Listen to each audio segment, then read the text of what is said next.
Yes. Hello, everyone. Welcome to the live show for Katabasis by R.F. Kuang. This is the first book that we are doing in a kind of dark academia book club. And we are now going to talk about our thoughts on it, but we kind of wanted to start by saying our star rating ish. I mean, I feel like everyone kind of rates books differently, so it's a little bit hard to kind of compare different people's star ratings, but we have not talked about this book together yet, so we don't really know what each other's thoughts are on it. And so we were going to start off by just kind of showing like what we rated it, and then we can jump more into like the details of why and what we thought of the story. But okay, are you ready? Do you have your like rating? Okay. I know my rating, and we'll just like hold up our fingers at the same time what we rated and see how wildly different or similar it is. Okay, ready? Okay. Okay, 1, 2, 3. Wait, you're frozen. Okay, go. 3, 2, 1. What? Okay, so 2.5. Like I was between 2 and 3, so I gave it 2.5. And I was a full on. That's crazy. The way you were talking about it leading up to like us going live, I figured you really enjoyed it, but I wasn't sure at what level you enjoyed it. That is so funny. That's why I wanted to do that, because I had no idea where you were at. Sorry, your camera froze for a second, so I was like, oh no, but then I saw yeah. No. Well, okay, so for people who are joining by chance, like our history with dark academia is that we've read so many together. We have. And that's like why we did this, is because we've not only have we read them all together, I remember we did like a whole live show like ranking them and comparing them for ourselves. Yeah. And so the way I would like rank this for me when you were like, oh my God, you get 5 stars, is because like I think obviously Ninth House by Leigh Bardugo is my favorite book and my favorite dark academia, but I think that this book is the most academia of all of the books. Like this is the actual experience of what it is like to be in university and going through college and doing all of this more than like any other book I've read. And that's my complaint about so much dark academia, is there's so little of them being in school. And I'm just like most of the time they're trying to deal with whatever, usually murder or something is going on. And I'm like, don't you have homework? Don't you have exam? Like, what are you doing? And so, yeah, to me, I feel like this is like the most dark academia book to exist, basically. So that was why. That's not even at university. Like they aren't doing any academics. So I would say all the flashbacks are. The flashbacks, yeah.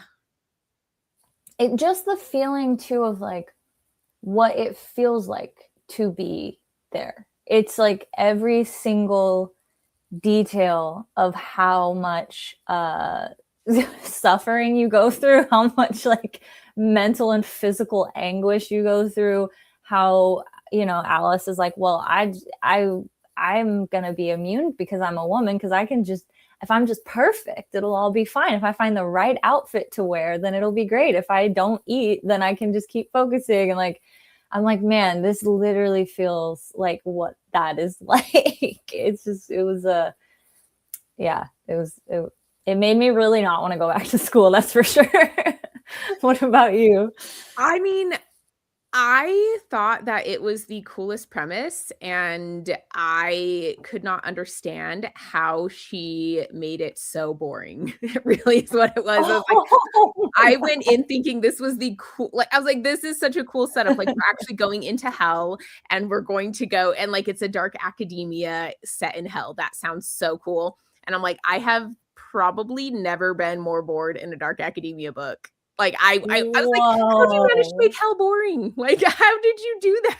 Oh my God, because it's school. Because that's why it was so cool to me, because that was the point. This was all college. Like that's why, like it reflects the experience of those who were alive because they like the familiar. So it was all of the hell for these shades and people was the university. And that's how it was, like that drudgery and like going through and dealing with all these things. And like, oh man, like that's why, because it was a reflection of Cambridge and like the other side. So I was like, holy shit, like this whole, you could read this entire book as a metaphor for college.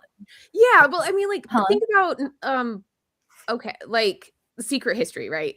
That book is slow. You're in school, you're plotting, you're doing schoolwork.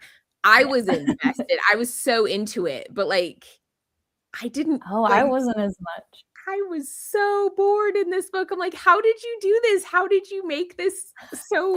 Meanwhile, look at how many dog ears I have and tabs. These are dog ears and tabs, so I think we have different perspectives on what's boring. Oh my gosh, we have like very different perspectives on this book, which is so literally funny. The opposite.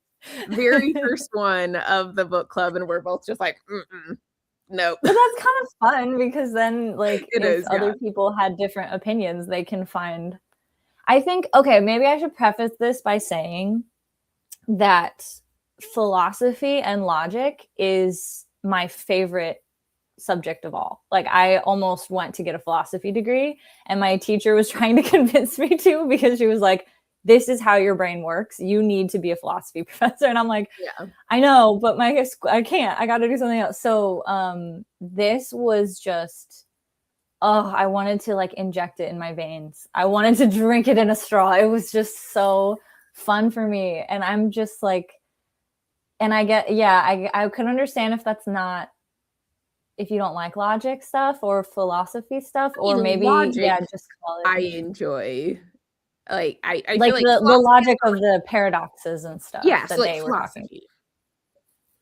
Yeah, I wasn't super into those. Like, I don't find that to be too interesting, honestly. And particularly in this one, I do feel like she did it a lot, and like she may be into it, and that's something that she really loves. And I get that if you want to put it into your book. I just felt like it was very overused, and it like she also felt the need to like the philosophy stuff and like, oh, there's this paradox and then there's this logic and like all these things. And I'm like, that was done this like 10 times now where you've been like explaining different paradoxes to each other. And I didn't find it interesting. And I think that's me. It's like, I just got so bored of them going back and forth on these like, well, you don't understand this paradox. Here, let me explain to you because I know math and I'm smart. And her being like, well, you don't understand this because like you don't understand language. Like, I get it. And I'm smart. I'm like, you guys are so boring.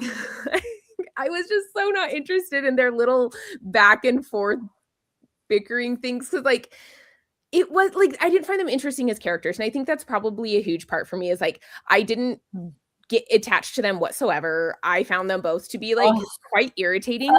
I felt like during the story when we were getting the flashbacks to the past, I'm like, you're tearing me out. Like we'd have like a very important thing happen, and then we get a flashback that completely takes you out of the story that we're in, and then you just chuck us back into it. Like that 10-page flashback is like like, I don't know. It's like we were supposed to like go from being invested here to invested here so quickly, and I just didn't feel investment in either place because of that choice, I think. See, I don't think it would have worked if you would have followed them first. And that's fine. I just like the way she put in the flashbacks, like the placement of them. Like she didn't put them in and like, oh, we're in a boring plotting place. We can go back and have a flashback a little bit. She'd be like, here's one of the most intense parts. But wait. Here, read 10 pages of this part first. But then we're going to go back to this, and you need to still be just as invested in this as you were 10 pages ago. And I'm like, I'm not. Oh, see, I was. It made me more invested because I felt like it was a gentle peeling of layers back, you know? And so, because you have all these, when we start reading the book, you have all these preconceptions about Peter and Alice, but specifically from Alice's perspective. And so when you got to go back in time, you got stuff from Peter's perspective then too. And so I felt like the whole book was slowly peeling back layers. Are we doing spoilers or no spoilers yet? Yes. I mean, yeah, 100%. It's all spoilers in this. Yeah. Okay. So like you could clearly tell that there was stuff going on that neither of each other knew about, right? Like you knew something was up with Peter. You knew that like something had happened. But you didn't know what it was yet. So to me, the tension and the intrigue was less on the actions occurring and more of like the interpersonal relationships. And I mean, you know, she talks a lot about the point of this book. Katabasis, the meaning of the word, is often used around, you know, depression, addiction, suicidal ideation, because it is the idea, the journey of going to basically rock bottom and like how you then find meaning out of that, if you can, like what that journey of like, I can't go anywhere else from here. I can't, like, how do I go forward? And of course, I'm not doing it as eloquently as she's explained it before, but Well, you she know, is that a kind of writer. idea. She is, I know. And this is what happened to her. Her husband has Crohn's disease, and that occurred while she was like at school. He was hospitalized a lot, and having to then, she was talking about figure out how to not want to go in front of a bus, she said, you know, and like the idea of your body being so restrictive, not just for him and his Crohn's disease, but for her. And like they talk about that a lot in here. And like, this was very much like internal, emotional of a book rather than action. And I can understand that, like, the concept, if you're imagining going to hell, you're like, oh, I want this to be like high fantasy or like a lot of action stuff happening. But to me, all of the beauty of it, like, I didn't care as much about anything that happened actiony because I was invested in their internal. And And see, so I I don't think, mind yeah, not having action if I care about the characters, and I did not. yeah. Because I mean, I've read Robin Hobb. Like, I swear there have been books where nothing happens, but I was like so invested I could not stop reading the book because I love the characters and Mm-hmm. I'm really invested in it. And I think that's my thing. Cause like I don't mind slow books. I don't mind books that don't have action. I don't mind just sitting with the characters, but I have to actually care about the characters in order to enjoy the book if that's the case. What didn't you like about them? I found them both so endearing. Oh And my not just endearing, but like real. Like, I have been in Alice's position many times in my life. Like I I don't know, I just felt like they were so real of people. I felt like one thing is I hate the miscommunication trope or like lack of communication in it. Mhm. And I cannot get on board with like he loved her so much he was gonna die for her in when there had been like no real relationship development with them. Like he never talked to her about like what happened with the professor. He never even brought it up whatsoever. He never talked to her like about himself and like what he'd been through. And she never talked to him about it. And she just kind of didn't she had no concern for him and the things that he was going through. So it's like it was kind of abrupt when he all of a sudden is like, I love you so much, I'm gonna die for you. And I'm like, I really do not see that actually having been developed. Like you may have had some pining for each other internally, but when you have no kind of vulnerability with each other, when you've had no kind of like deep hard conversations where you actually get to know that person, I just don't feel that. And so that was like kind of like, okay, Peter, like maybe you feel like you need to be a little bit of a martyr here. And I get that. That kind of tracks with kind of how you are as a person. So that's Yeah, I didn't fine. But like, interpret it as like, I'm dying for you. I interpreted it more as like, hey, only one of us can get through, and of course it's going to be you. Like, but I he didn't really didn't have interpret it to that go way. in to begin with. Like he went in expecting to do that because he knew No, she because would. it was his fault. Like, because it was his fault. That's why Yeah. he went in. And then he realized, oh shit, she's going in too. Well, I'm going in. It was my fault. But why And would he like, go in to save this guy?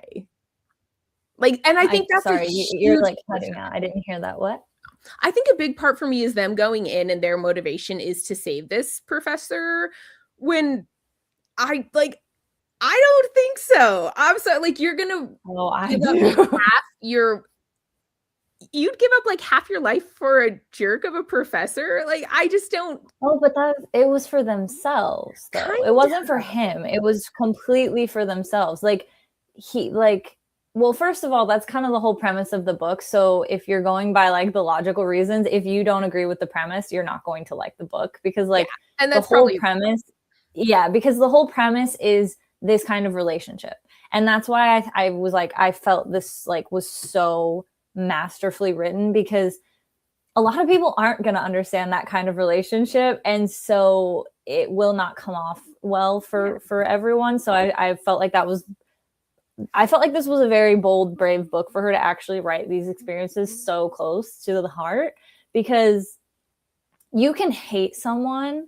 I'm not telling you this, like obviously you know this, but I'm saying, I'm sharing my experience.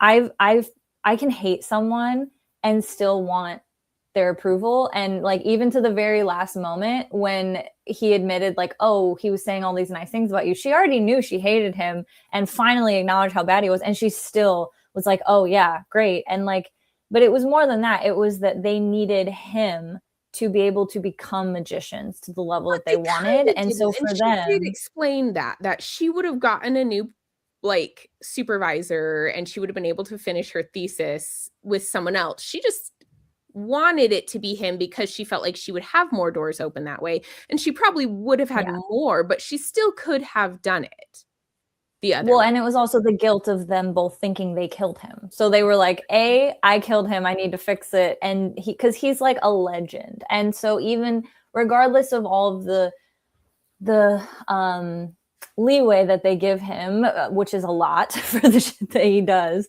Yeah. um, he like they said, like he is synonymous with magic. Like he has just always been there, and he is like the guy when you think of magic. And so it was like, I just killed him. I just killed the guy who's like known for magic, and A, I need to get that back. B, he's the one I did all of this with, and he promised me that he would take me to greatness alongside of him.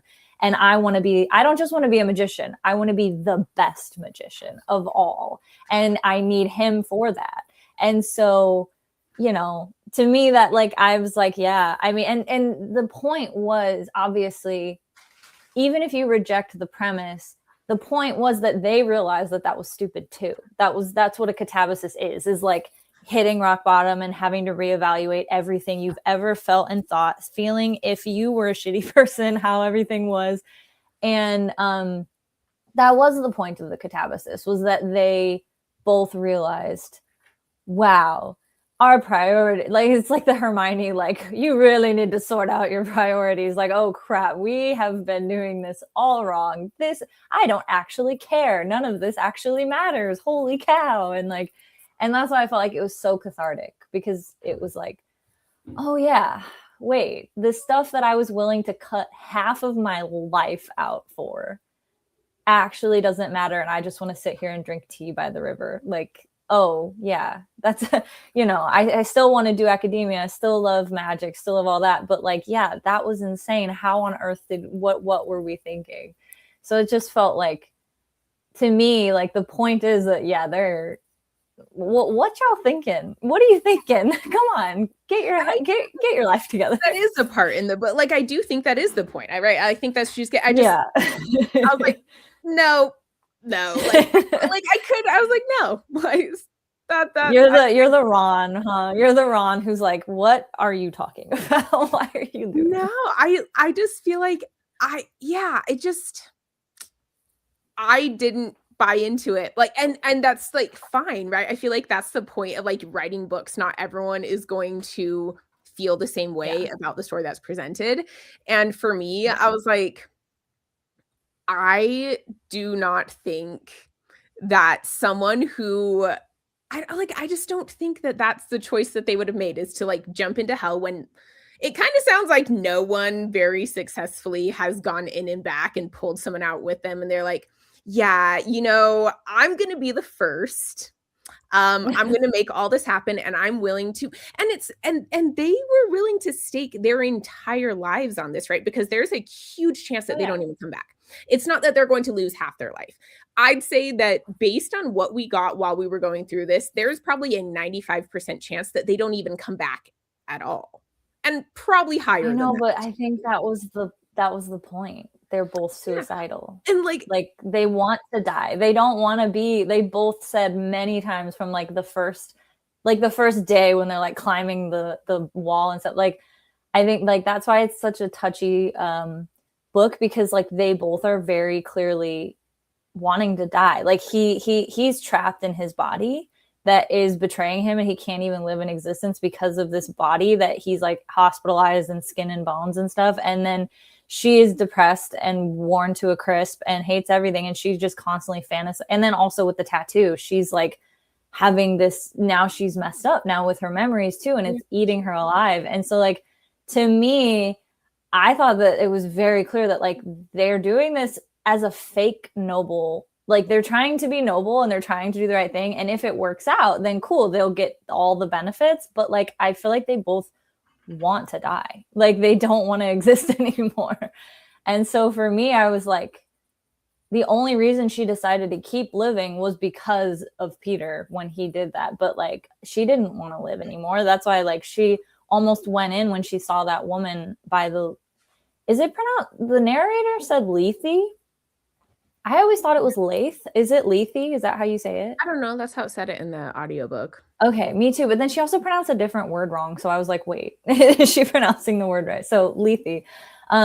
She like day one walked right into it and was like, cool, I want to die. And then he was like, no. Like, so to me, I kind of felt like this was them dressing up the submission into it with like this thing where it's like, well, if the only way I would want to still be alive is if I was the top magicians under Grimes. Like that is the only way I would still want to be alive. And now I accidentally killed him. So I have to go bring him back. And like, yeah, and they didn't even finish their like equations when they went down there. She wasn't even sure if that was going to work. So like, to me, it was like very clear that they were half-assed doing this because they're like, well, the only way I would want to be alive is under this situation. So I have to try to go fix that.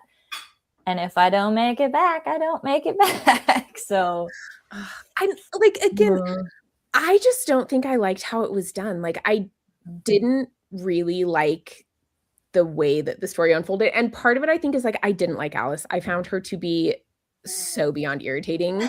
Like she drove me nuts. I couldn't stand her. And I think that is a part of like why I went like I like Peter more, but I wasn't like attached to him. And I think that was kind of the point of him, right? Like he is likable, but right, that was there's nothing like very like that as deep, right? Like because no one really knows him, right? So that's kind of like what the point of him was. It's like, yeah, he's likable. Like everyone likes him. And that's kind of how I was with him too. I was like, yeah, he's fine. Like he's fine. And I had one character I didn't like and one that was just fine. And so digging into like the more emotional and like mental side of what they were actually going through in this, I just didn't really care with these characters too.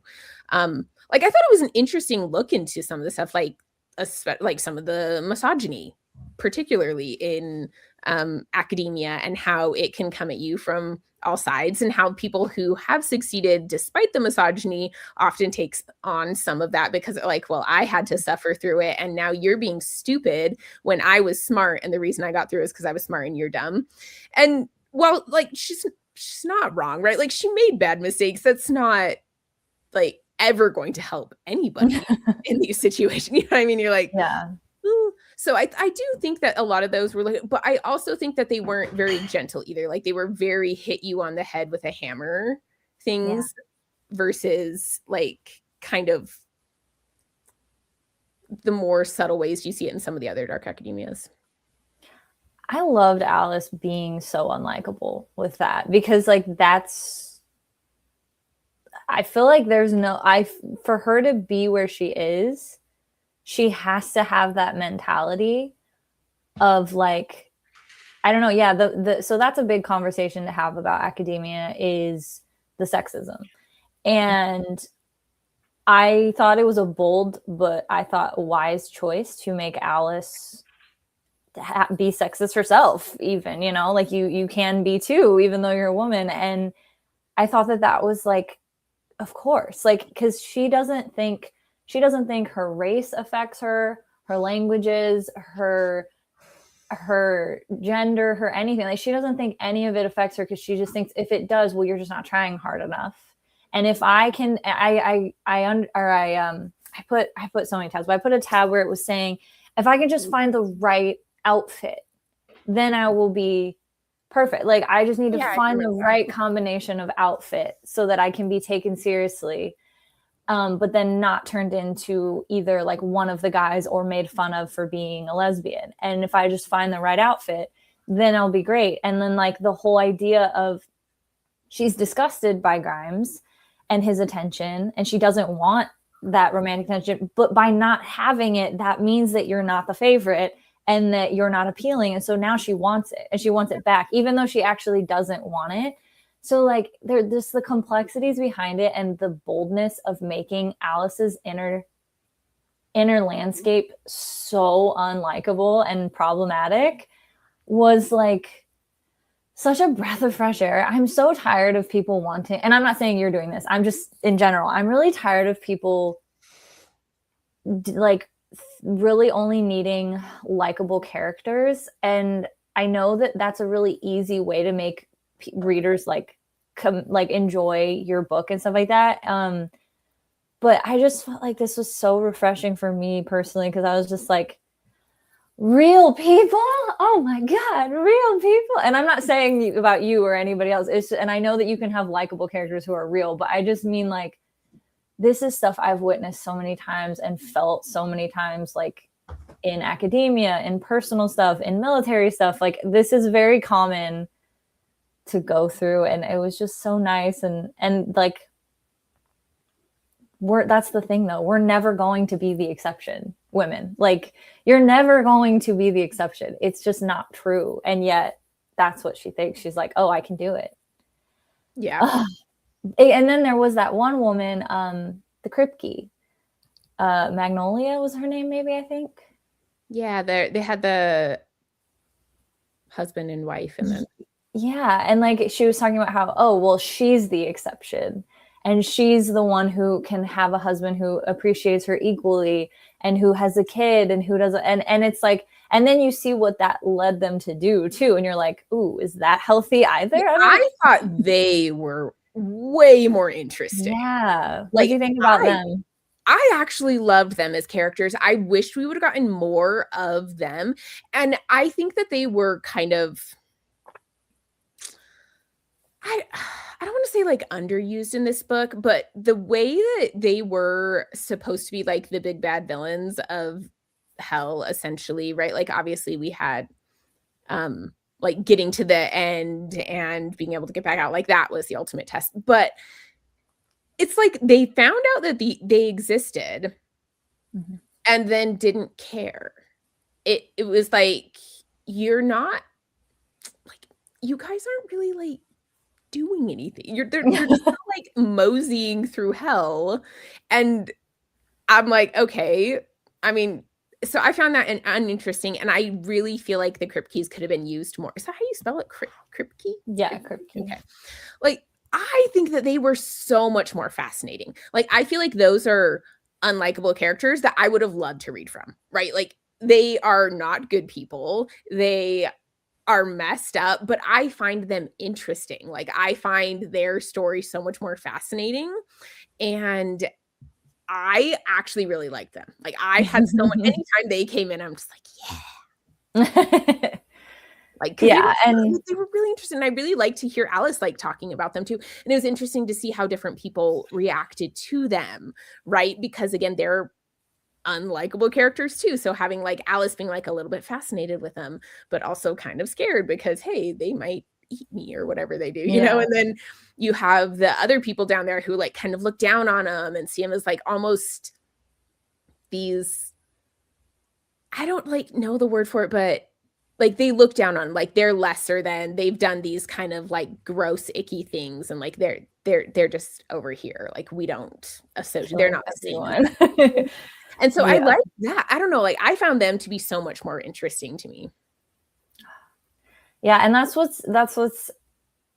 why I am a fan of fan fiction. I don't really read it as much anymore, but just like I used to, and the concept of it in general, because obviously R.F. Kuang wanted to tell the story of herself and her husband. and like what she went through. And that's what Katabasis came from. And then from that brilliant mind, I think it would be cool because like clearly she wants to tell her story more, and then you're more interested in the so like you could write a spinoff kind of similar to that, which is like to go more into that. So that's what I think is like I like stuff like that because people can find what draws them, because obviously R.F. Kuang wanted to tell the story of herself and her husband. And I mean, metaphorically, obviously, I'm not saying that they went through the exact same thing, but just the idea of rock bottom and then not wanting to be trapped in a human body. And how do you find a reason to continue to live after all of this when you don't want to? And yeah. Oh, I think this might be a good time for our quotes. Well, now I don't know if you want to hear it. If you don't like it, then I don't know if you'll care. After I don't like the book doesn't mean I don't want to like hear the stuff about it. Like there's a lot of books I don't like. Okay. Well, I just the Fairy Loot edition of Katabasis has a letter from her in the front, and I thought it was I don't know, it's just because if you're starting a book, it's nice to hear from the author, and that's kind of a lucky thing to get to do that, because me personally, not everybody is, but I am hyper aware of the author when I read books. I really like reading the stuff after about them and like why they wrote this, what it meant to them, and it just like makes it so much more deep, because like that's the point of the story. And that's why AI in art is horrible. Never do. And he enjoys it, but I don't. And I actually, for me, that's not the point of the story. I want to read the story and have it be what it is for me. And what the author meant with it doesn't actually really matter to me that much. Yeah. Which... I don't know. Do you write? Nope. Maybe because you don't think of it from the writer's perspective, perhaps. Maybe there's a little disconnect, because I try to think of, you know, if I was writing this, like what was the point? Like, how did you get here? How did you storyboard this? How did you write this out? Like, what was the thing behind it? And like, I even do this with classics. Like, I don't know. Do you remember when we did Jane Austen, and I did like a whole biography on Jane Austen? And I was like, trying to learn about her. I was like, this was not. I do remember. Really? That. Okay, so I think so. Funny enough, remember Sarah, our other book club member. So she was going to read this with us, and she DNF'd it. So you and Sarah might have more similar tastes than you and I do, because I loved Emma. She didn't like it. I didn't like it either. I loved Emma, and I love this. And so she didn't say why she DNF'd it, but she also, we didn't mention, we both, did we say it on the live, or was it pre-live that we did not end up getting through Inferno? Was that on the live? I think did we say it on the I can't remember, because we chatted a little bit before. We didn't, and like I kind of skimmed, and you quit altogether. So and Sarah did too. And then another person I know was like, I can't, even for me, the Spark Notes, I couldn't even, I was like, this, it's rough. But I thought that she did a good job with it, explaining any Dante references. And it was funny, because I had someone in real life tell me that Dante's Inferno is just Dante's fan fiction of all of the people in real life that he hated. And I'm like, she mentioned it in here too a little bit. Like, it's kind of true. He just like was like, oh yeah, I'm in hell, and here's this crappy person I hate. Here's this person. They of course are also in hell with me. No. Yeah. But the little letter that she wrote was, Katabasis opens with a quote from Plato's Phaedo. For I deem that the true votary of philosophy is likely to be misunderstood by other men. They do not perceive that he's always pursuing death and dying. And if this be so, and he has had the desire of death all his life long, why, when his time comes, should he repine at that which he has always been pursuing and desiring? In the Phaedo, Socrates, who's about to drink hemlock to fulfill his death sentence, is comforting his friends and students who are understandably upset that he's about to die. Socrates argues that the body is perishable, but the soul is immortal. Dying just brings you closer to the gods. I've had fantasies of disembodiment for the longest time. Katabasis forms a thematic duology with her sister novel, Babel, a text which is so concerned with how certain subjects are abjectly raced, gendered, and sexualized in their historical time. But who among us hasn't wanted to leave all that behind, to leave behind all the markers that could hurt and just become a floating, thinking mind? Wouldn't that just be like death? And would that be so bad? But on the other side of Plato is Aristotle, for whom the soul cannot be separated from the body. For Aristotle, the soul is a verb. The soul is to the body what seeing is to the eye. The flourishing of the soul is bound up with the repeated actions of life. And as Aristotle reminds us, even the simplest plant knows how to turn its face to the sun. And so in my movement from Plato to Aristotle, a book about going to hell became a book about how to live. I hope it will offer some comfort to anyone else wondering how to answer those most basic questions. Yeah, I feel like that very obviously she's a great, like she's the writer. It's very succinctly ties together the points of it, and then the comparison with Babel. Oh yeah, I can definitely see that. Like when I started reading this, I'm like, is this like Babel 2.0? Yeah, like very strong Babel vibes. They're kind of like sisters. Yeah, like she said, they go but very different focuses, you know, because some similar focuses, honestly, like quite a bit of it. I don't want to spoil Babel, but the ending, very different. Yeah, I mean, very different where they go is very good to it. Yeah. But like what they're looking at is actually quite similar. Yeah, I would agree. Let me see. Just some other quotes that I had pulled from an interview with her that I thought was interesting. This is the New Yorker interview. Just to discuss academia too. The characters slowly realize that academia is an arbitrary game of egos and narcissists, and bullying perceived as strength. Alice, adrenaline obsessed and prone to starving herself, and Peter, overbearingly brilliant, geeky, and afflicted with chronic illness, discover that they have more in common with each other than Grimes. It enacts the book enacts a fantasy that Kwong had at the time to escape entirely into a world of ideas. This idealized version of the academy as a place where you can leave your body behind and it's just minds interacting with each other. It's talking about how, the death frees the soul to pursue truth. And in the first half of the book, both Alice and Peter are compelled by this because I was compelled by this. During that time, I was like, it would be so, so great if our bodies did not exist and we could just think. And so, yeah, that's why I was like, I felt like, you know, they wanted to go to hell for a different reason than just, they said it was to save him. But yeah, like, I just want to exist. And I'm curious what you thought about different things that showed up in hell. Like, for example, talking about being people who can just be minds. When that one shade took her to that room where everyone was arguing over a paper. What did you think about that? No, I mean, I think it's really interesting. I guess because they were not just minds in hell, like they clearly had all of the physical limitations of physical bodies still. It didn't have that vibe for me to be like they didn't have to eat or drink. Yeah, they did. They had the lembas bread. Oh, you mean Alice and Peter. I thought you meant the well, they didn't have to as much. And I thought like when they were climbing, she got super tired because she was out of shape and things. And so like they still had the physical limitations of the body. I guess maybe Peter didn't have his Crohn's. I'm not sure. It didn't seem to come up, but I like obviously that comes and goes at times. So it could have just been not flaring. But yeah, it really didn't feel like they were separated from their body as much. Like, so they were still very much in their physical bodies with the minds.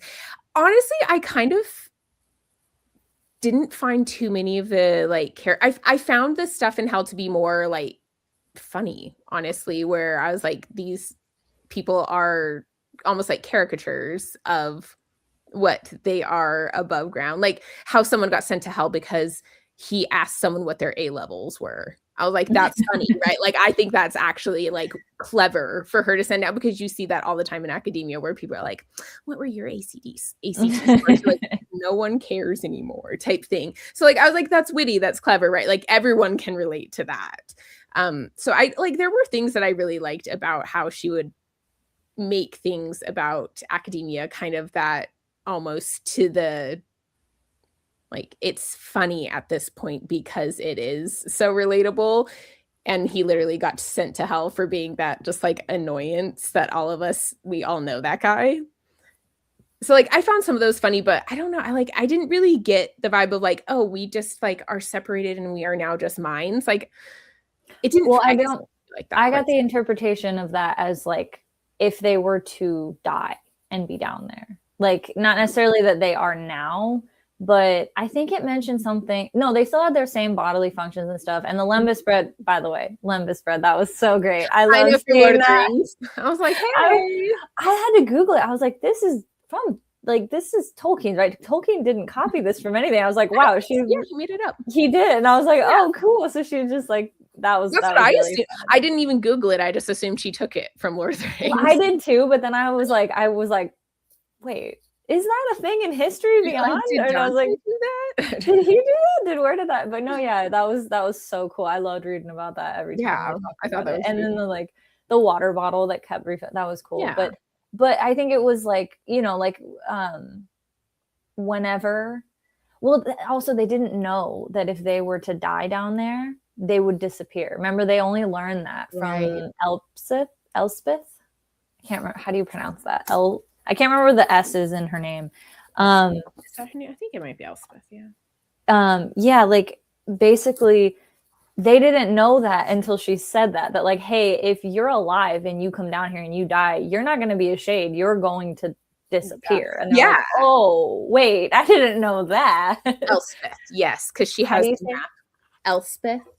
Okay, perfect. Elspeth. I was like, I know there's a place I can look it up faster. Yeah, cool. I'm trying to find it in the book. Yeah, and so like, and then I thought that it was also like, God, her mind, because like I just like the layers that she went through to think about the concept of a hell and like of life and the afterlife, of when you see Gertrude's little, not cult, but like Gertrude's people, you know, and they're trying to like, and that's just so real. And it's another way to look at eternity and to look at time, not time, the universe, like waiting, fate. Like I feel like she really examined so many different perspectives on how we view life in the afterlife and just like the universe. And it really, I was just, I feel like I was just eating it up. I'm sorry you didn't have such a good time. I was like, oh yes, I want more talks like this in books in real life. No, I felt like we're gonna have more. Like there'll be ones that I like. I like Dark Academia, so it's going to happen. I know, but that's a bummer that because this is the first one. And when did you end up reading it? Did you read it in last year or the beginning of this year? Katabasis? Mm-hmm. I read it this month. I read it. Oh my gosh, I can actually, let me see. When did I read it? I think I read it on like the 9th and 10th of this month. Okay. And I read it this week. Like I was last weekend, I was just like, you have to get through Inferno, Angela. You have to get through Inferno. And I'm just like, I can't. I'm not gonna have enough time to read Katabasis. I can't. I don't like this. I don't want to read it. Interestingly enough, I think that I was enjoying Inferno more than I enjoyed Katabasis. It took more brain power, which you understand. Like you have to look up things as you go. Yeah. You have to like, so I think I just wasn't willing to give it the brain power that it wanted. And like, I think we talked about this before we came on, that I think I could like it in a different timing. Mm-hmm. I just was not wanting to do that right now. Like sometimes I'm get in the mood where I'm like, I want to sit down and I really just want to like take time with a book. And I just wasn't, because I actually think I probably will end up liking Inferno more than Katabasis when I do get to it. Maybe not though, right? Obviously I didn't like totally read it. So there's a possibility, but yeah, I think that I would like it a little bit more. Did you audiobook or physical the Katabasis or both? Both. Okay. Yeah. I found that I did both as well, like back and forth. I know that you like simultaneously do it, and I've tried, but having it the speed, because for me to do it with how fast I read, it would need to be like 2.5 times, and then just hearing someone speeding that fast in my ear stresses me out. It like makes me feel like all flustered. I'm like, that's funny. But I do have to speed it up too. Like I think it's usually like somewhere between like 2.5 and 3.5, depending on like the it narrator. doesn't make you stressed out hearing that in your ear. It doesn't. But I can totally understand. Like I I'm get like, where you're coming from. I'm running a race. Oh God. But I felt like interestingly, I didn't love the narration for Peter and Alice. Like I preferred like, but what I enjoyed listening to, you know how there would be sections where it would talk about more academic subjects? Mm-hmm. I could listen to that all day. I was just like, I remember like just almost wanting to tear up. I was so happy to hear this guy. Like it was so interesting. And obviously she took a couple of liberties here and there with things, but she says in the beginning what she did make adjustments on. But like I, to be honest, was getting mad at first too, though, because I was a little daunted to read this book because people said it was so academic. And that and I don't mean to sound arrogant or anything like that. I don't mean it this way at all. I was a teacher, so I genuinely mean it from like an educator's perspective. That makes me really sad to hear because I felt like this was so easily digestible. She And explained everything, like everything. maybe a little too much, to be honest. Right. Yeah. Exactly. And that's what I'm saying is like, because I think Babel was even a little more fancier language, for lack of a better word, than this book. I felt like this book was so easy to digest. Well, and honestly, so a lot of high fantasy, I feel like, is harder to understand than this. Like, you're right. She explains it so much. And yes, I get like that was one of my things I disliked a little bit, was like sometimes I felt like she explained too much. But when you hear people say that it is too academic, I can get maybe she felt like she had to do that because people wouldn't read it, maybe if they felt like it didn't have enough of that, or maybe she felt like it was necessary for people to really understand. I don't know, but yeah, you're right. And maybe that's something that we're gonna like see in books a lot more, because like I said, high fantasy sometimes does not. They like kind of chuck you in the deep end and you swim or you sink. And I actually kind of expected that a little bit more from this. I did by the reviews. I did based on the reviews, I was kind of thinking that's how it might be. But and I was that is kind of unfortunate. I was in such a like state of disillusionment because I was just like, this is what people are saying is too hard to follow and too academic. It's like, did you try the Inferno? What does that mean? Yeah, I was just like, what does that mean for like, and it reminds me too of how, for example, I know they talk about like Netflix does this now and stuff where like they're trying to make. I've heard that with Matt Damon. Right. Yeah. Oh wait, what part? I was gonna say where they try to make they told movies. Him that you have to make it so you can be on your phone at the same time as watching the movie, and that's actually rewrite the script a little bit. Yeah, and Jamila Jamil mentioned that too. Like that's an actual thing that is happening where like they need to tell you the plot out loud and like tell you stuff, and that's devastating. And that's also how I feel about like for people to say that this was too complicated or academic. Like I understand if you're not, obviously paradoxes and like logic problems are kind of hard. Math is like in general, I can see how that would be intimidating, but she explains it in such a way that either A, she doesn't expect you to actually genuinely know every little thing. You probably could actually skip all of those parts to actually understand the book, honestly. Right. And it's like, and when she does explain it, even if you just have to look up a word or two, you get it instantly. Like there was a sentence that she said where it was like this or this, and I only knew the first word, I didn't know the second word, and I just looked it up and it just meant like the end of the journey. And I was like, oh, that sentence makes perfect sense. Like that's not complicated. And so I was just like, dang, if this is too academic, that makes me sad. Like, what does that mean? I feel like for some people, though, they kind of might confuse it's too academic with, I just actually don't care about these particular academic things. Because, like I said, a lot of like adult high fantasy that is actually like very like complicated high fantasy is more complicated and harder to understand than this, and people do it just fine. So I think a lot of it is like you just don't actually care about these things that she's talking about or explaining. And so you're like, "Oh, it's too academic. I don't wanna." And Yeah, maybe. you're not. You're like, you may be smart enough to understand it, you just don't care. And I think that's kind of fair too, where you're like, Maybe you don't understand that, or maybe you don't like those things, and so you don't want to use your brain power on them, and that's fair too, but I don't think the book itself is too academic. Well, and then my other thought with that was that I have a hard time with the word like academic in general in regards to like math and logic and philosophy, because like to me, when people say that, it almost feels like they think that academia is something separate from everyday life.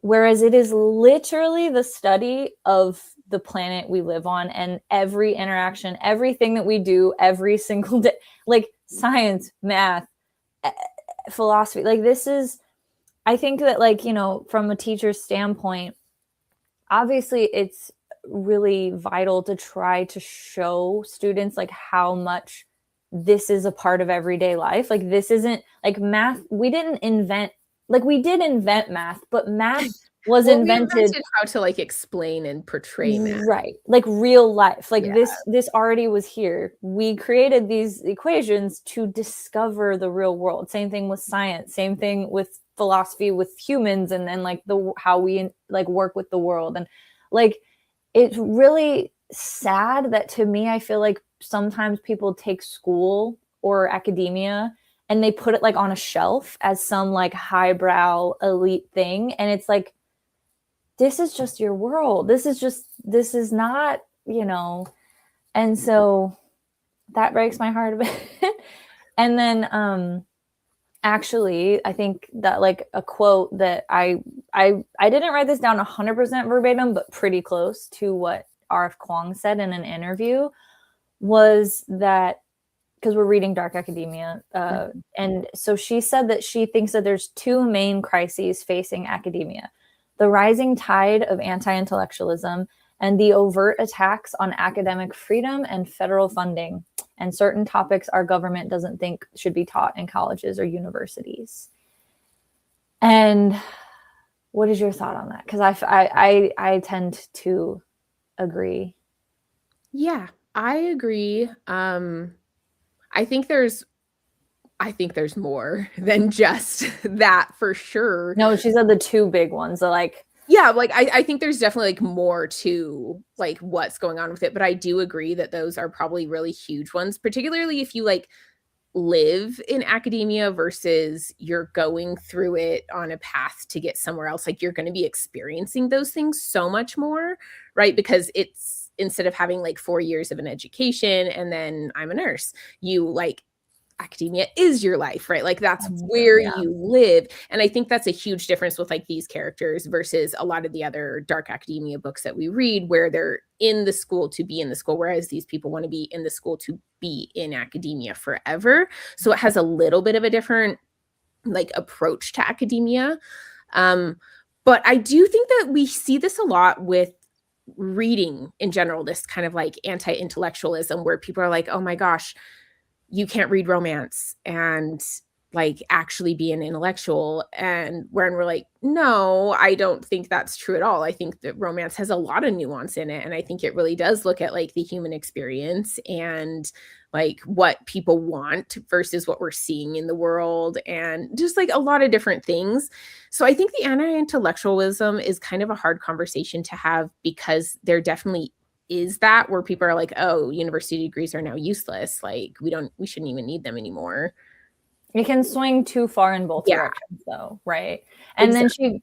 then another issue you were saying there's more. She goes on to say that what you're saying too, like on the other hand, that the people who are criticizing them for being elitist are not altogether wrong, because like the rate of inflation has quadrupled and made it nearly impossible for people to go to college in the freaking first place. Right. And then like she said, like this is devastating because those are the skills of slow and attentiveness, close reading, critical thinking, arguing in good faith. This helps us in a world of increasing fragmentation. And yet, if it's so isolated to only specific people who can do it, what does that mean for the world? You know, like, what is that?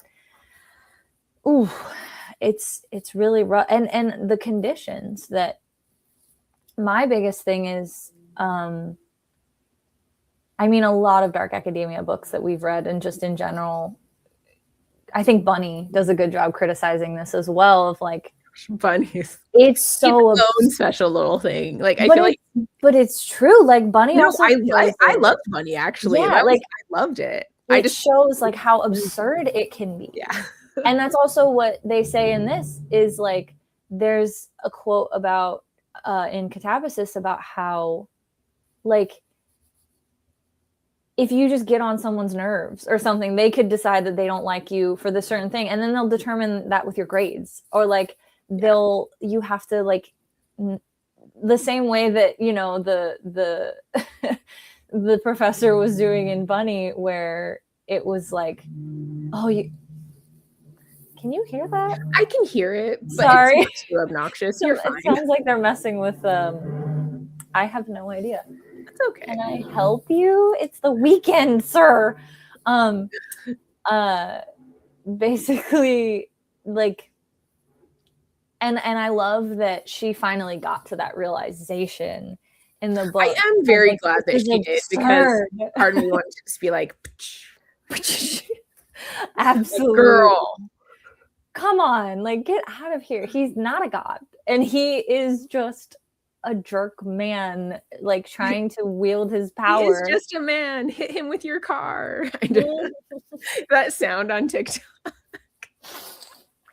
I mean, I'm here for that's great.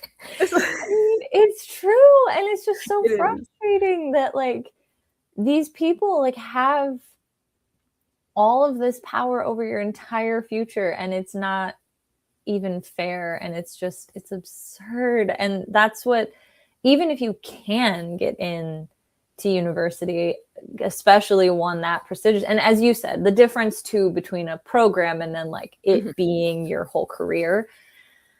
Oh, I can't even, I mean, the stuff that she was describing about, like, you almost feel satisfied when you don't take care of your body, and you can't, and you don't eat, and you're just, like, burnt out, because it's all for the discovery and for the learning and for the, and you, like, and I grind, right? When people are like, grind, you're like, right. And how she describes, like, seeing all of those people in these terrible, like, and how it was like the cubicles in the library when you're trying to study, and like what that looks like and feels like. And I'm like, oh my God, it's so real. It's just, and one other thing on this subject that, like, I thought was brilliant was how perfect the torture was of the dissertations at the end, at the cruelty level, because how she says, you're never gonna be perfect, and the only thing that keeps you going forward is having a deadline, because you have to just cut it off at some point. And never having that, and also not knowing if you did it correctly, like, never getting any feedback. I feel like that was one of the things that hit me, where they're like, oh, they just tell you didn't pass, but they don't give you any feedback. I'm like, I feel like my eye is literally twitching. Like, if you're gonna make hell university, I feel like she fucking nailed it. Like, I feel like she nailed it, to me personally. Like, I'm just like, I feel like, yeah, this is hell. Like, this is, if you were making hell a university, these are some of the worst things that you would have to suffer through of torture. And then the interesting part of how Gertrude created her whole other thing of, like, well, what if we don't want to be reincarnated? Because, like, there's a whole nother conversation there about what is the self. And that's, like, something that's in philosophy, obviously, is like, what constitutes the self? Yeah. And if she goes back and isn't herself, rather than can just be here remaining as herself, would she want to do that or not? Right.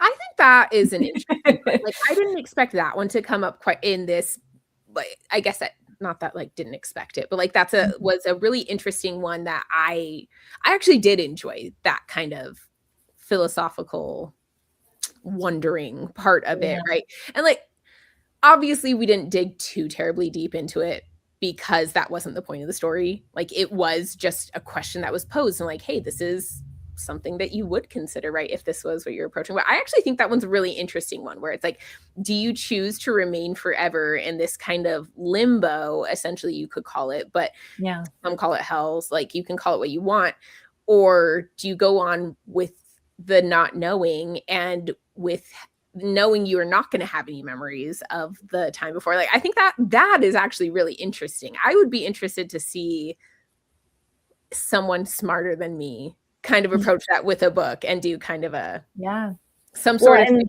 please.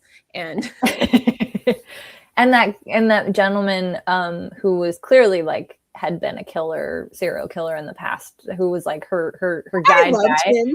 I do. And then he was the opposite. My favorite character that we actually got a lot of besides the cookies. He was so mad at her. He was like, "You're an idiot. I want to choke so funny. you."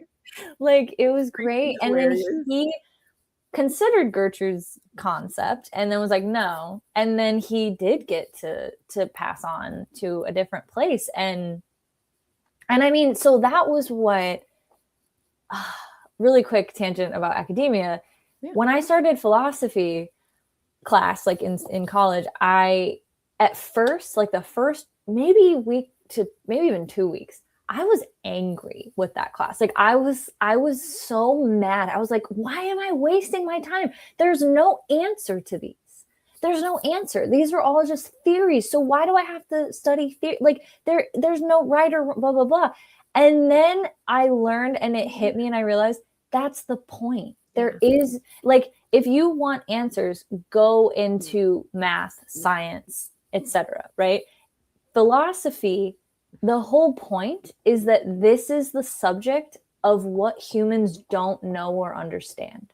And it's just our philosophy, our theories about what we think is going on and what we think the correct right or wrong. And there is no right answer. There isn't. And so once you let go of that, so that's why I don't know how you could continue on with Gertrude's line of thinking, because there is no answer. Like, this is just I think that's the point. This is just what they are deciding to do, and it isn't like was this the right choice, the wrong choice? There is no right or wrong. It's just hey, that's like the best part of it is you do the story and it is what it is. And then you get to, I actually really do love like open endings, like where you kind of get to decide a little bit. So I think it actually I could not do it well, but someone could do it well, and it could be really fun. Which part? What would you want to see? I don't know if I'd want it to be in exactly the same situation that we are in, like, Katabasis, because I feel like this is her own personal created hell, right? This isn't one that you would see replicated in other books like Dante's, where you would see that similar vibe. Whereas I think it kind of made it up a lot. It just became so popular that now it is kind of portrayed as hell. So I guess maybe you could see hers do that. But well, I mean, I think that's a whole interesting story too, is that like that's not actually what hell always was. Like, Dante kind of created a lot of these things that we now very much are like, oh yeah, that's obviously hell. But well, and then Orpheus, and then like that was even longer ago of like you just like they make it up, and now we just kind of accept like that is like how hell's always been, and you're like, that's true, but always is kind of a blanket term that I don't think I'd ever use. But I think it'd be interesting to see some sort of a limbo world that people are in. I think it'd be interesting to make it more along like the hell purgatory lines, just for like my own personal enjoyment in books. But if someone else wanted to make it a little bit happier, you could also do that. But have you in a place where you're like, you can stay here for as long as you want. You'll never progress technically. Like, you're not going to really change. You are here as you are now, and you can choose to go on or not. And you don't know whether you've ever made this choice before. You don't know if this is your first time ever making it, and you don't know what's going to happen.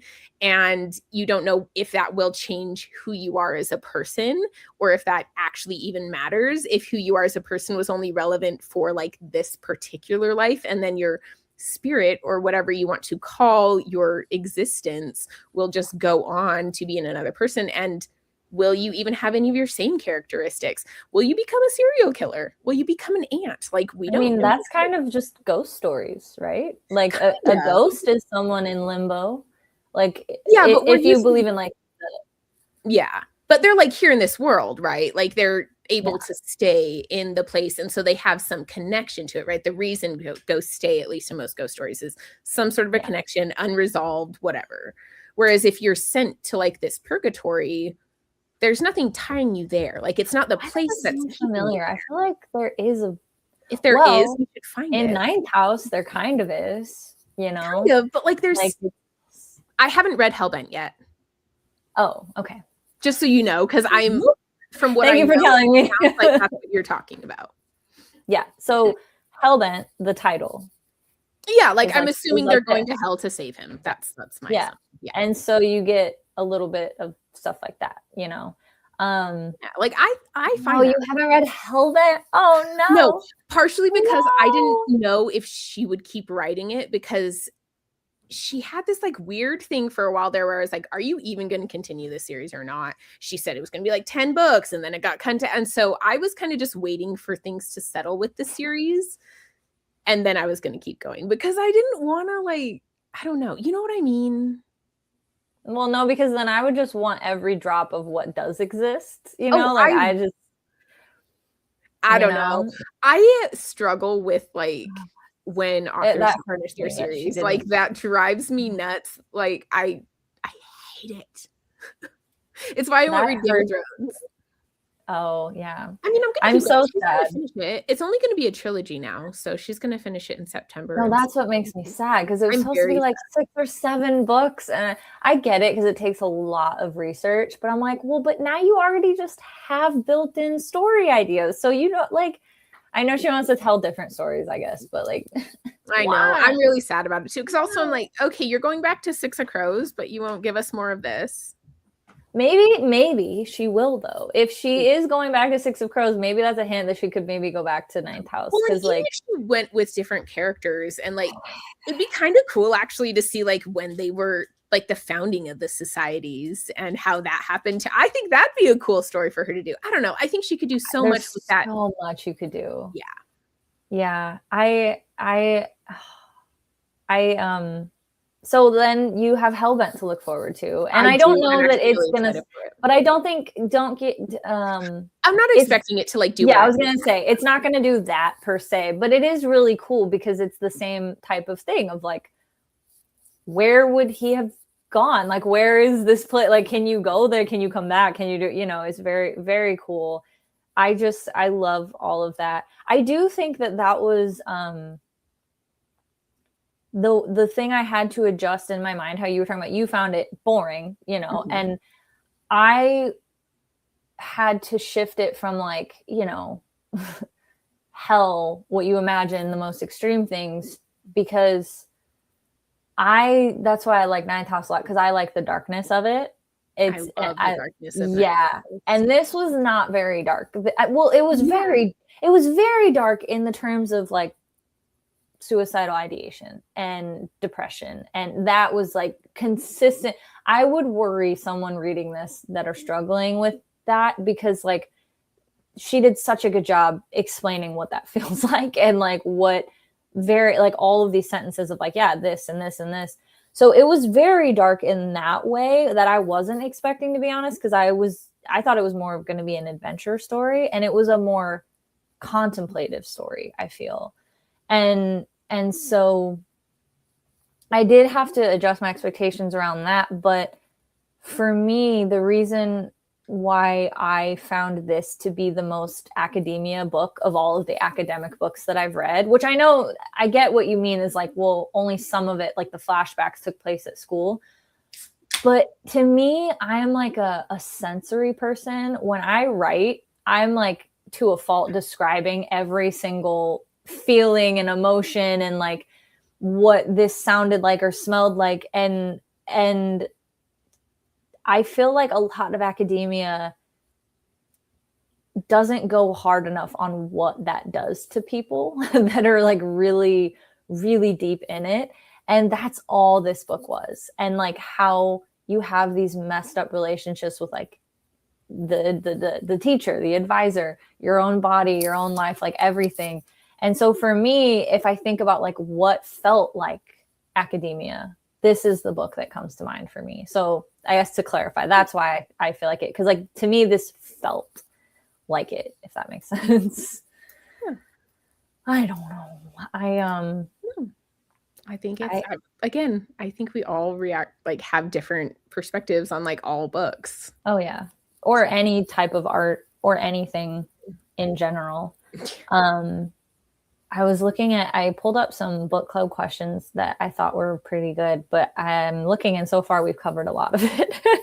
What do you think? I find that's part of it. Like I said, when I used to prepare, we'd go off, but we tended to hit almost all my stuff anyway, kind of naturally and organically. And so I stopped trying to like into different directions. Well, I do like to have them because sometimes, because like there's different kinds of book clubs, and sometimes there's like more academic where you're like, if you're really like wanting hero's to journey, what was it, you know? Yeah, then you need to prepare a little more. That's for sure. Oh, this is a fun question. This is from just the website book clubs. Which hell court did you find most interesting, and which would be the most torturous for you personally to be stuck in?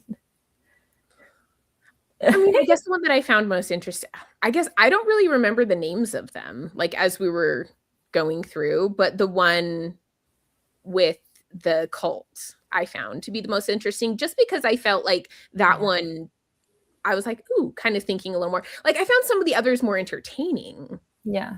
Because some, like I said, some of them were really funny. Like I feel like one of the guys got sent there because he like turned his paper too loud during exams. Like he during exams. And they're like, right. So like some of the others, I was like, these are actually funny. Like I'm enjoying like her pointing these out because I think it's funny. But I think that one was one that like I remembered the most. And I was like kind of interested in like, I could do a little bit more in this. I would absolutely not want to be there. No. I don't think I'd want to be in any of them, let's be honest. But no. I mean, well, yeah, I guess so. This is assuming you didn't. I guess my question is, and maybe you can explain it to me better because you more read Inferno. Is this that like, because every single person has done some of these sins, like, so is this, when you say hell, because I know in Christianity it turned into a heaven versus hell concept. Yeah. In this concept, is this implying when they say hell, it's just the afterlife for everyone? Because everyone has done at some point desire, cruelty, gluttony. Like we've all done that. So did they differentiate that, or is that not super clear in? I don't think it really was. I mean, Eric, you know more about like these religious things. She's asking for Dante's Inferno in particular, but in these kind of setups of hell, we're kind of pointing out how some of the reasons people go to hell are funny. Like he wrestled papers during an exam, and she's saying like everyone's done these things. So is it kind of to imply that everyone is going to go to hell? Is it the same way like in Dante, or no? Because I don't think so. Like he portrays it as like them being sinners, like they're there for a reason. But we never really, we never get, at least in Inferno, we never get like this person went to heaven, at least that I remember. Most modern conceptions of hell are based more on Dante's Inferno than on scriptural. Right. And like in Dante's Inferno, what level of committing these sins do you have to commit to be sent to hell? Like, is desire, like, do you have to cause on that? Yeah, that's what I mean. It's kind of like, because I feel like a lot of these, like everyone desires things like that. Like, yeah. So I'm like, at what level do you have to commit these quote unquote sins for you to be? Because if that's the case, everyone, even little kids, well, not necessarily like, they desire gluttony or like things like that. Like everyone does that. So would that not mean everyone gets sent to hell? And then you have to potentially work your way out like that one guy did, that your favorite character did. Or like, you know what I mean? It's just kind of an interesting, and I don't know that we have the answer to that, but it's interesting because it is like, what level of that sin do you have to commit to have to do that? I feel like And I could be wrong, but in the most like interpretations of hell, you're not getting out. Like once you've been sent there, you're there. No reincarnation. Not in most Christian views of hell. Yeah, was not as reincarnation is not as strongly like prevalent in like Christianity as in other religions. Well, and yeah, actually in Katabasis, I thought that was really neat how like all of the literature was like paganism. There was a witch. There was, and then how the Lord at the end got you picked, like which one do you want? Which God do you like? Cool. She's like, I want this one. I liked that a lot. Like that was really neat. Like you get to be like, yeah, because this is, because you always have to grapple with the idea of all of the different belief systems in the world, and like I think it's really interesting to go of like, well, what if it's just what you believed? Like what if it's any of it? And there's some, because a lot of, I mean, Eric definitely knows, like there's always like there tends to be a through line in like different belief systems of like there's certain things we tend to agree upon just in general, like and you're just dressing it up differently. Yeah, shouldn't murder people. Right. And so it's like, okay, here's the through line of it all. And then how do you want to dress it up with your different beliefs? That's kind of what they did in this version of hell, right? Like, yeah, it's like, hey, this is all academic because you're academic. So like you're going to be seeing the academic hell. Whereas someone who was, say, an athlete could go there and be like, I am so confused as to why y'all are even doing this at all. What would the torture be for that? Holy cow. Right. The athlete you could write so many books of this. Like suicides. 10 years. I'm like, oh God. Right. No. So I feel like it'd be interesting to see like other people's hells. That'd be funny. But yeah, like you're saying, like it is very personalized. And I think that maybe what she's saying, right, is like afterlife is personalized to you. But it is kind of interesting how she like they find other people in like practically their exact same hell. Well, and because that's the thing, they're like, oh, you went to this school. What school did you go to? Oh, I went to this school. Like, and you still have the elitism of it, even when you're like, you're dead. You're dead. It doesn't matter anymore. You're dead. Get out of here. And I think like that's the whole point is like academia has in real life become a torturous hell. Is that not kind of the point? like it's not fun. That's what I feel like she was showing was like, this is basically what real life academia has become, hell, like torture. It's not wrong. And like, it's really true. And I mean, something that I'm curious, and I know that you've said that you don't, the premise doesn't necessarily hold water for you and like the characters, but given the story as it is, the question, did you find the ending satisfying? What'd you think of the ending for the characters? The ending was fine. I didn't find it to be super compelling one way or the other. I thought it kind of fit the story well. I thought it was a fine ending. I did like that they did not take him back with them. That would have driven me kind of nuts. So, or when she was like, I'm talking now. Okay. Are you done? Are you done?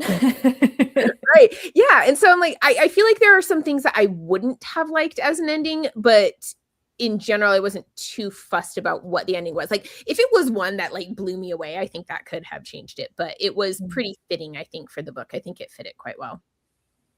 Yeah. Yeah. Because they did spend a lot of time together prior before he had another flare up and went to the hospital and then closed himself off again. So they did have a lot of, because they even talked about like, I thought they even referenced they've fallen asleep together before too. I could be wrong, but they were talking about, so like they were very, very, very close to the point where they knew everybody, all their little details about everything about each other. And that's why it was so bad. But I did like how, You know, the problem when you do this many is that if you're trying to find one to reference, how are you going to find it, post-it? I'm like, how am I going to find the post-it that I wanted to reference? But the one where she was going, you know how you're talking about the miscommunication trope? Yeah, or like in this one, I feel like it's more of like a lack of communication because either way, it's the same trope to me, but it's kind of like just done a little different, you know? Right. Where she goes, yeah, I don't know when I'm going to be able to find the exact line, but essentially where she says like, that's the thing though, we're magicians. And of course we're not gonna, like, we only deal with what is in front of us. She said it so much better, of course, but like, I think in this case, of course you go, well, why didn't you just ask? Why didn't you just talk about it? And yeah, I mean, that would have been the logical, normal thing to do.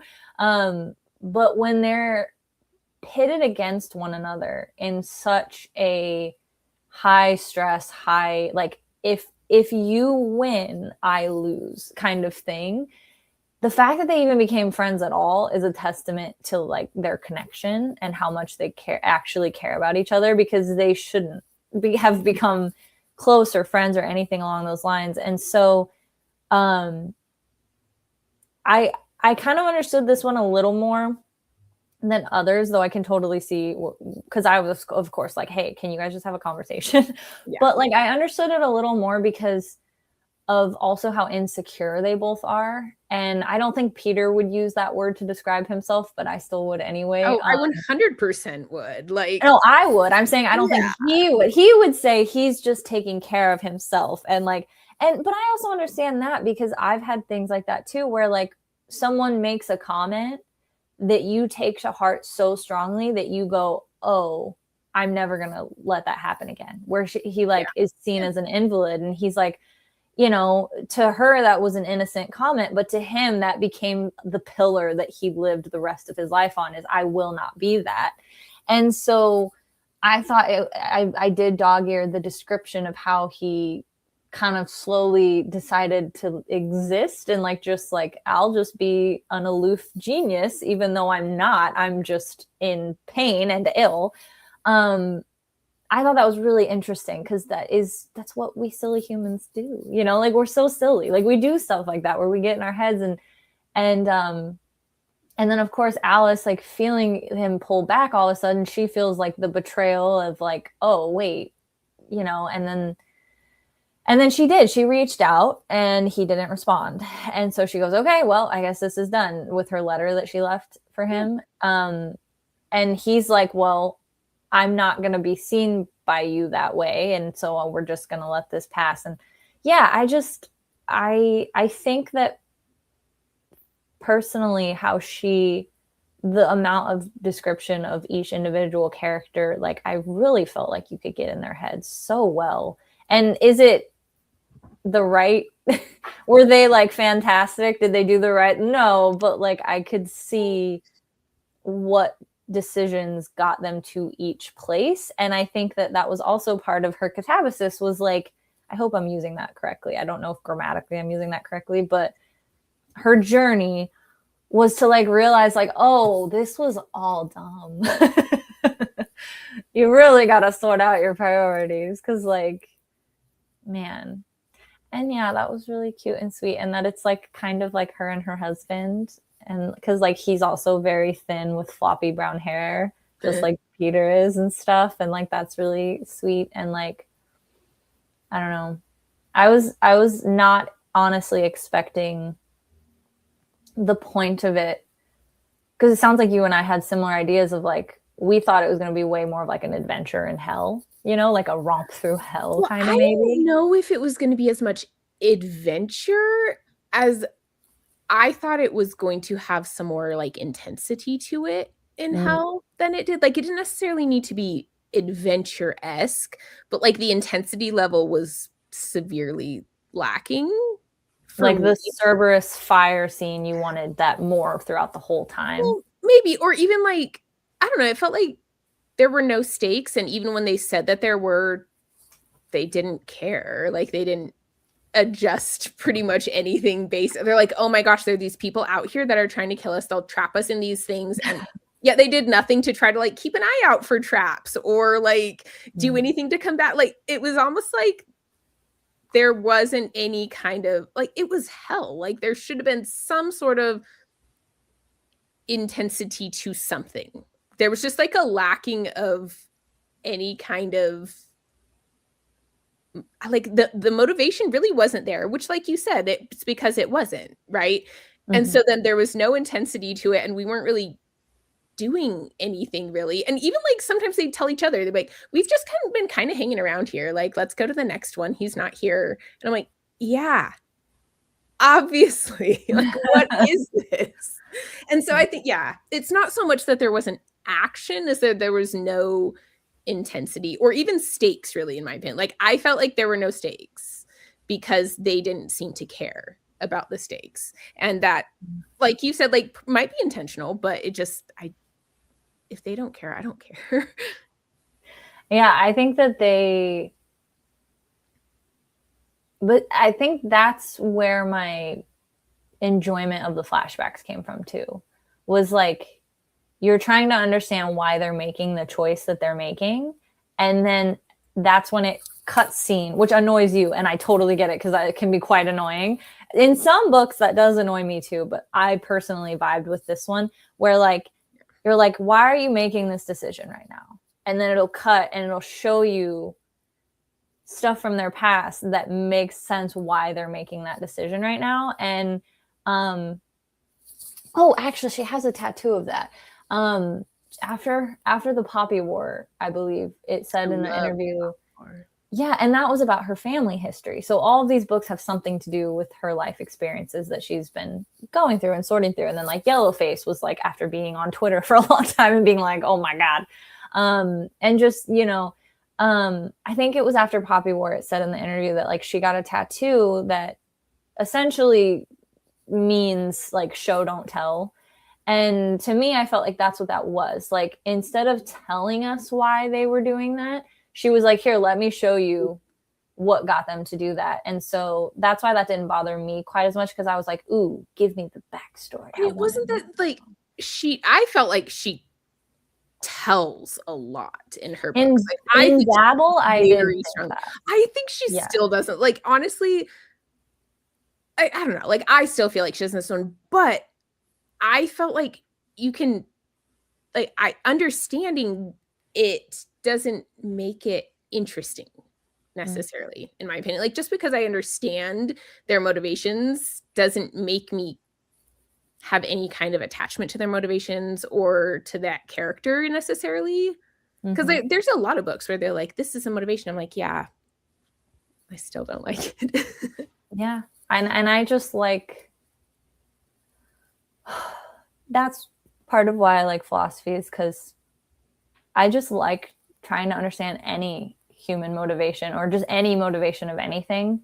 So to me, that's I think the distinction between how you and our brains work with that is I find the learning about it interesting rather than needing to find the character interesting. You know what I mean? Like it's the learning about it and seeing, oh, okay, that connects to that. Oh, I'm connecting that. This is why they did this. To me, that is what's interesting. So to me, it's irrelevant if I find the person or the character interesting in general.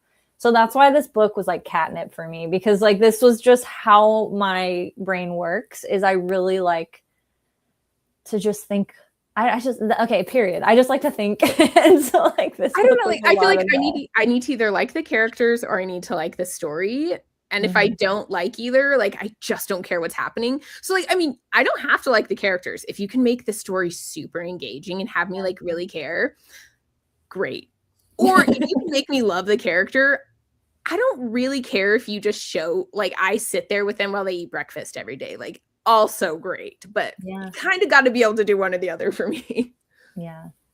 This I wonder, I feel like this is going to be a quite polarizing book, because even when I looked on Goodreads, I saw like 1 and 2 stars, and then I saw 4 and 5 stars like across the board. And I'm like, yeah, that's kind of. And another quote that I pulled from an interview, just because I thought it was kind of even inspiring, because it's true. And she's in her 20s still, right? I don't know how old she is actually. She's very young. She wrote Poppy War at like 19. So like, yeah, she's still quite young. She's 29. Yeah. So she said from the New Yorker interview, I just don't think I'm very good yet. I actually am afraid of being totally happy with my work, because if you're perfectly satisfied with your abilities, there's nowhere else to go. You might as well be dead.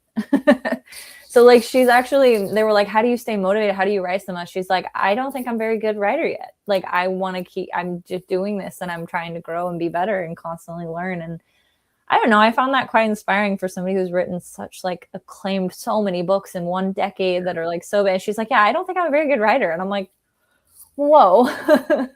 To each their own. Yeah, I was like, oh. I don't know. Oh, I will say also, vibes can do it for me too. If you have a book that, like, kind of Erin Morgenstern, I'm not gonna lie, it's like her writing and her vibes. Like, you like it? Love it. Okay, good. Me too. I was like, oh, I don't know how to help you. Night Circus, Starless Sea, some of like my favorite books of all time. But if you ask me what the plot of Starless Sea Dark Academia, that'd be pushing. I could reread that one. I haven't reread it in years. Well, that's the problem, is since we've read so many technically accurate Dark Academia, I feel like from now forward we're kind of going to be fudging it a little bit. I know it on is. The definition of it, because I don't even know if you would consider the picture of Dorian, but when I look up lists, it's on the lists. Me personally, do I think that it is? Not quite, but at the same time, it's on the list. I want to wait and see until I've read it. Well, do they go to school? But the description doesn't really sound like it. No. Yeah, and so it's like, I think we're kind of going to end up having to stretch the bounds of what is Dark Academia.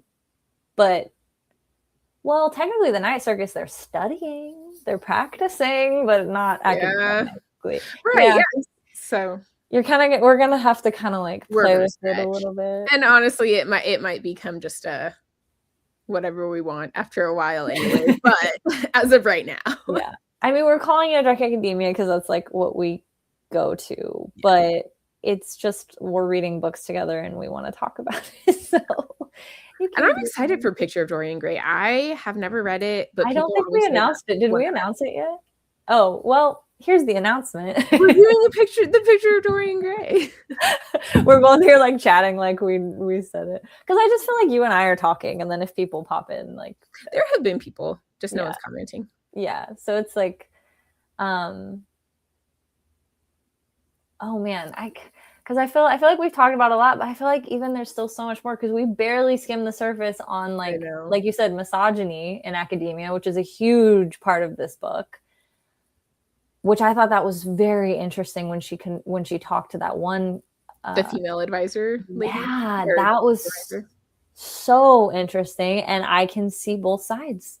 I can see her animosity, and I can see her being like, "Well, I need help. Like, what do I do?"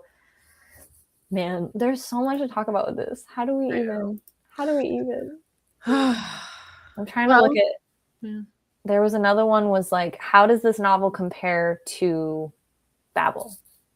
I liked Babel better, but I had a lot of things. We talked about Babel too. I also had some similar complaints, particularly, I think one of my main ones, like I told you, was her telling and not showing, and also like the relationships with the other students were like non-existent, but then she pretended like they were besties.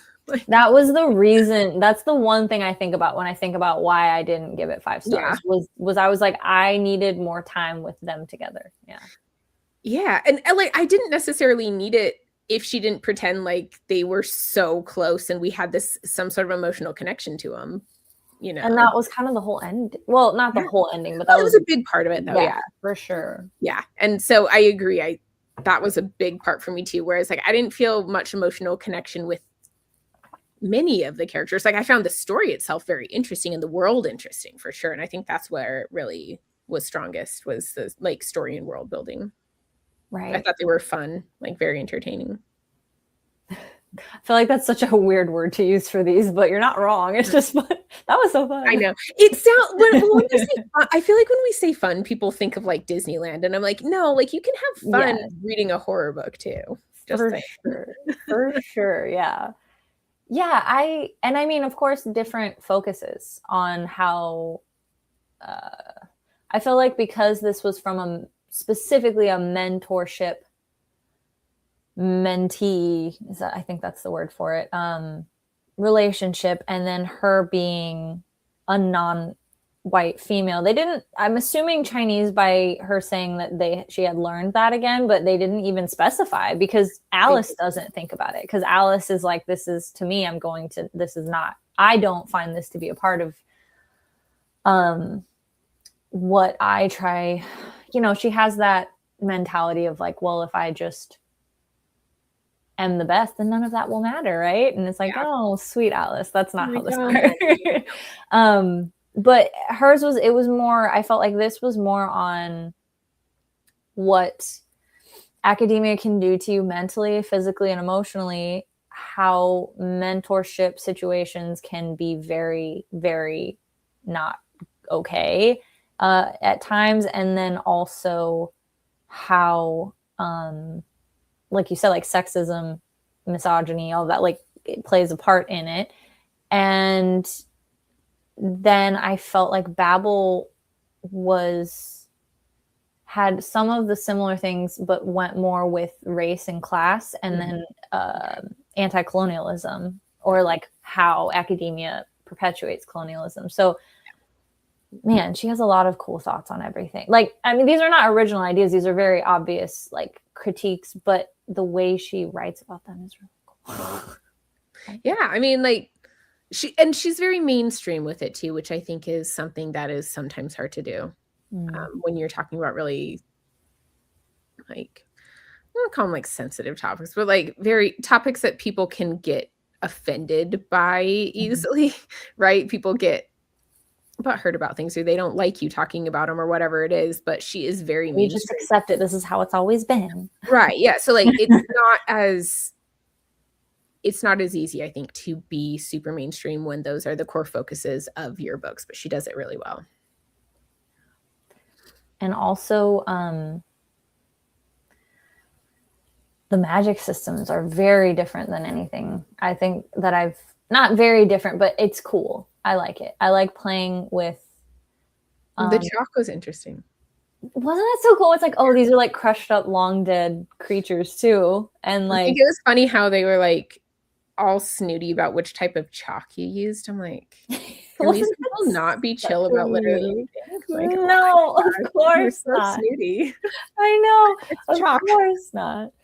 And then that was like one of the questions that the ghost asked. He was like, "Are they using this chalk still? What do they do?" So I know. He's like, "Tell me what kind of chalk's in vogue," type thing. I'm like, okay. I know. I just thought that was really, like, that was a moment. I think not to show how much of a nerd I am, but I think I like groaned out loud with joy when like I was listening to them talk about the beginning, like talking about the heap of sand and how you can, in that minuscule moment of a paradox and a not sureness of how you would define reality, that's when you can play with it. And then I thought it was wonderful at the end when the god says, you think that you're tricking nature and you're tricking the universe, but you're not. We just find you entertaining, so we let you do it. Yeah. I thought that was so cool. I was like, yeah, I bet. You think you're so special, but you're not. You think you're so smart. You've managed to trick the world and the universe and the laws of reality, and instead we're all just like, okay, we'll let you have fun, but it's just because we're entertaining. Oh, so yeah. Do you have any questions or anything you want to talk about? I don't think so. I feel like we kind of, like I said, I feel like when we just kind of talk about things, tend to hit on them pretty well. Yeah. I mean, these are going into, this one's called Super Summary, and they have things from like different subjects, like what's the societal and cultural context, the literary analysis, creative engagement. So that's interesting. But yeah, I feel like there's endless things you could talk about, but yeah, I mean, I feel like we could do a whole thing on just picking out one little area, and we could do a whole live show. I know. This is how people do like college courses, because you could just go on and on and on about one book or one thing, and I mean, you really could. But and I think that, I mean, that's kind of about academia. Sometimes it's good to just practice thinking for the sake of practicing thinking too. Yeah. So that's good. Yeah, it's true. That's why they have you do debates, because they don't really care about you winning. They just want you to learn how to do it. And how to think. And how to, and that's my favorite thing, is when people challenge. That's what philosophy is. That's why I was in love with it, because like it's when you challenge your own views on reality, and sometimes your entire view on something completely shifts from like one thing that you did not know, and now you know it, and you're like, okay. Or when logic, you can't fight the logic of it, and then sometimes you don't change your mind and you go, well, I know I'm being a hypocrite, and I just know that I'm being a hypocrite, you know, because like that's just what we do as humans sometimes. So yeah. Well, dang, 2 versus 5 stars. That's crazy. 2.5. 2.5. Okay. Maybe. Yeah. Yeah. It's not for me. But I mean, then now let's see. I feel like I could definitely see like me loving Dorian Gray and you hating it too. Like, I don't know. Like, I could see it. Oh, I'm not gonna hate it. I know I'm not. I like classics more than I do anyway. Do I? I think in general you tend to.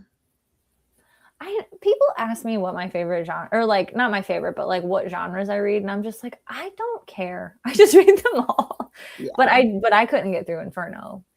I mean, as you said, in the right mindset, in more of like an academic setting, I probably could. But just sitting there reading it on my own on my iPad, I'm it's like, not really like a reading on your iPad type book. Right. Like, I feel like you almost need to have your own copy, be able to mark it up and stuff. Yeah. I would agree. And then I think it would be, as you said, like worthwhile to know, or maybe Eric said it, like to know how it connects to so many other things. Yeah. You know, like in high school, we had to read some of the Bible because we were like, not because it's pushing Christianity, but because like there's fascinating so many literary analysis going on there too. Right. And so yeah. Okay. Well, let's end this one. We will see you for our Picture of Dorian Gray live show at the end of March. We will post that when that's going to be. I'm guessing probably sometime between like the 25th to the 31st, like that week in there. I know that's really broad, but just so you know, that's the kind of time frame you have. And it's not as long. This one is a shorter book. So. No, it is. It is. I'm excited. This one sounds like a really good one. I'm actually really excited for this one. This is one I've wanted to read for a really long time. I actually was super excited about Katabasis too, but I'm so sorry. It happens. Like, honestly, this happens to all of us as readers. We get used to it. We're sad and then we move on. So. And I think I also should clarify that like I'm pretty easy to please. Like I think it's because I go into it thinking about the writer more than like my experience with the book. Even like I also like or like, how do I say this? Like I used to read for my own enjoyment, and then like I got really picky and I was very frustrated with a lot of books. And then once I like thought about it from like, what, this book is not mine, it's theirs, and I want to like enjoy it and hear what their mind created. Read what their mind created. Like I'm very easy to please now. So I probably won't have a lot of crazy angry reactions or ideas to anything, because I'm pretty easy to please. Well, I'm sure that'll be good. Except that one thing that I kind of hurt your feelings about. I'm sorry. there's Simpson.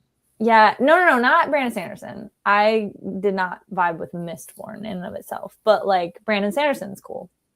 That was the one, because like, I don't know, it doesn't matter. But like, yeah, I can't imagine with Dark Academia it'll be. Yeah, it's already in your wheelhouse. It's stuff that you tend to like. So Okay, we will see you guys later. Goodbye, everyone.